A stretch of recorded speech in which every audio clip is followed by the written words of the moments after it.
V DGN Posavja Krško je že vse leto slovesno, saj letos obeležujejo 50 let delovanja. Kot zadnji dogodek pred praznovanjem Mednarodnega dne gluhih, ki bo 22. septembra v Krškem, so pripravili zanimivo literarno srečanje. Sredi teme in noči Blaž zasmrka, se zbudi. Ihta, kliče, moleduje, da ga mami obvesti. Kje pa tam? Daj.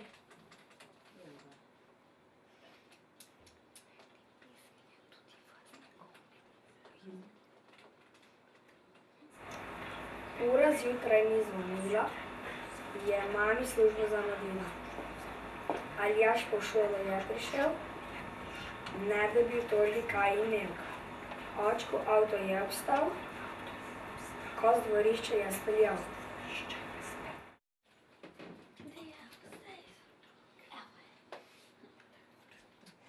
V društvu imamo zelo bogate izkušnje pri navajanju naših članov na branje. Več kot 10 let že sodelujemo z Valvazorjevo knjižico s posebnim projektom, in sicer to je projekt bralne navade gluhih, naglušnih oseb. V društvu vsak mesec pripravljamo spoznavanje teh knjižnih novosti, podajanje vsebin v slovenskem znakovnem jeziku. Zelo pomembno namreč za gluhe, naglušne osebe je, da čim več berejo, kajti s tem pridobivajo nova znanja, spoznavajo nove besede, bogatijo svoj besedni zaklad in pravzaprav s tem, ko berejo,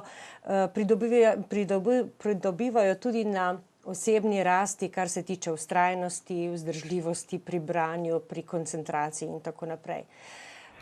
Otroci pa so grozljali, učitelji so vprašali. Počitnice še kar ni bilo, učenci že na jok je šlo. Bolj malo berem pa Miški miški rad, bolj velikokrat. Imam eno zbirko Miški miškov, pa šolsko, ko imamo v šole, imamo šolske barele vsak svojo, beremo, moramo domačo nalogo narediti, da moramo prebrati, ali pa pesmico na pamet vedeti.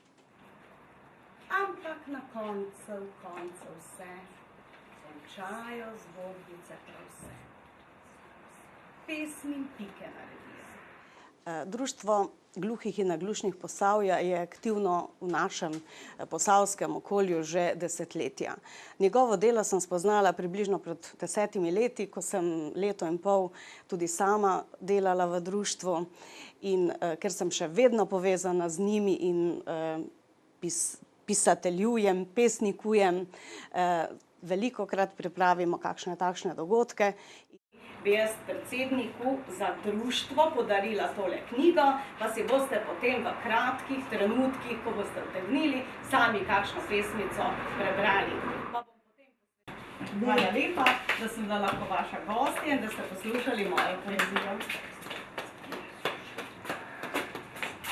Jezik gluhih je malce drugačen kakor nas slišečih, vendar so v društvu gluhih in smo v društvu gluhih pripravili projekt, ki zelo dobro funkcionira tudi med gluhimi, s prijetno komunikacijo in z dobrim prevajalcem, ki kreta, ki se približa temu občinstvu, se je tudi moja literatura ali pesniška ali prozna približala našim posavskim gluhim in naglušnim.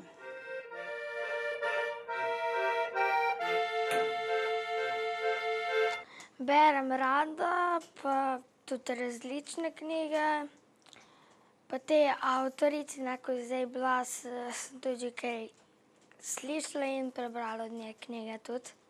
V deželi se drugače, so doma prav vse igrače.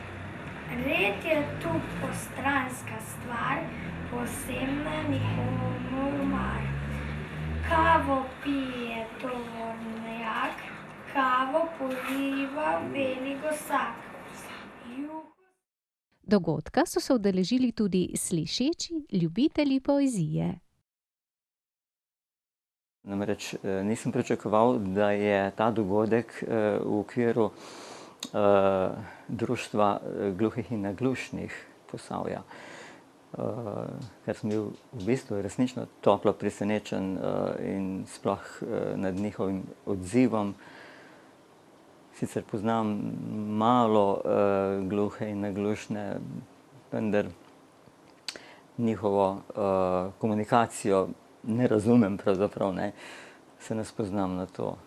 Res prijeten dogodek je bil to in ni mi žal, da sem se znašel tu med vami.